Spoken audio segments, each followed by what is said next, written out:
Let me quickly bring in Raina Preiss, Chief Investment Officer Equity at the Global CIO Office. He's joining us right now on the phone line. Michael, thanks very much for taking out the time. Let's talk about the fact that, you've seen President Trump not going ahead with the quarantine that he'd earlier on alluded to, and just limiting it to essential travel.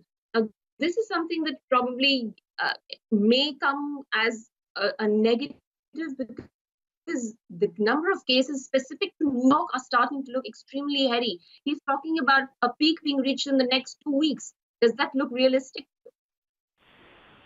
Yeah, look, that's a good question. But I live in Singapore, but I think what we have seen in the Western world is that there was a lot of denial and a lot of sort of not enough preparation for this coronavirus outbreak. And now we're seeing it in the numbers. I think the real question comes down to the debate of should they keep the economy going or should they go into complete shutdown?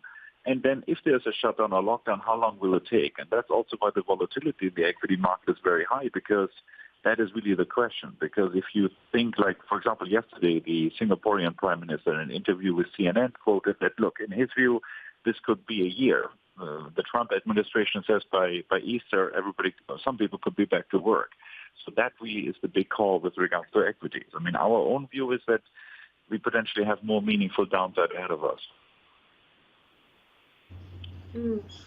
What happens now to businesses, Michael? Obviously, there is a complete standstill of the economic engine, and not just in the US, across the globe in countries which have undertaken partial or complete lockdown. So we're going to come back to the second half of 2020.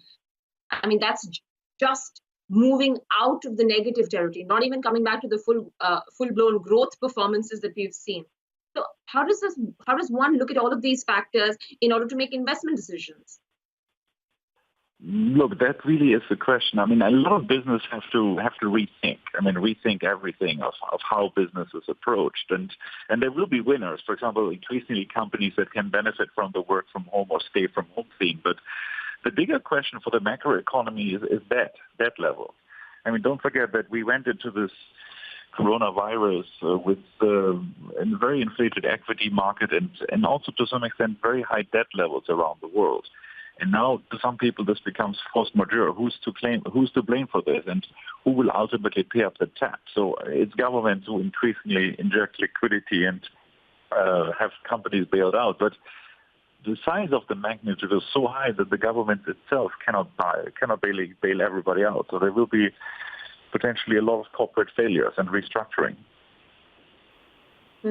Michael, one last question from my side. Historically as well, it has been noted that for the financial markets to perform after every such incident in the past, including the global financial crisis, crude oil needs to bounce back.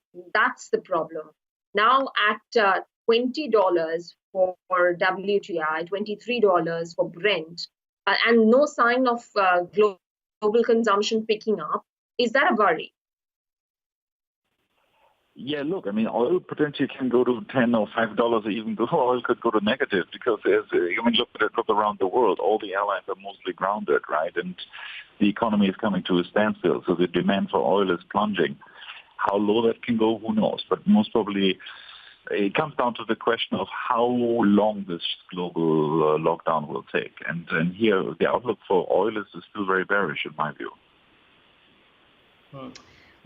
Mike, just one question. I think the quantum of downside or the recovery would probably depend on how quickly we revert to the situations. And I think on the medical side, it is unknown.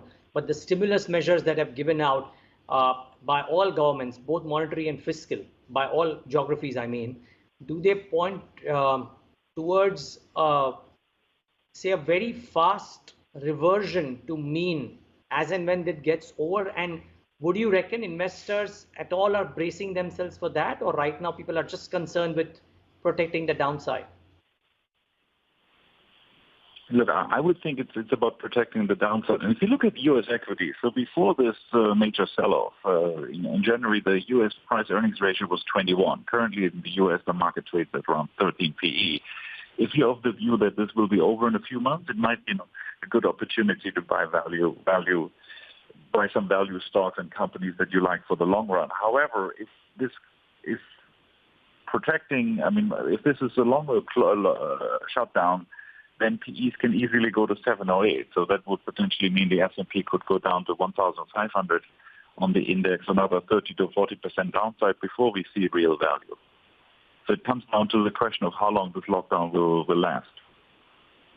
Yeah, some of these are unpredictable measures and therefore difficult to pencil in what would be the exact time, I guess. But Mike, thank you so much for taking the time out and speaking to us today at BloombergQuint India.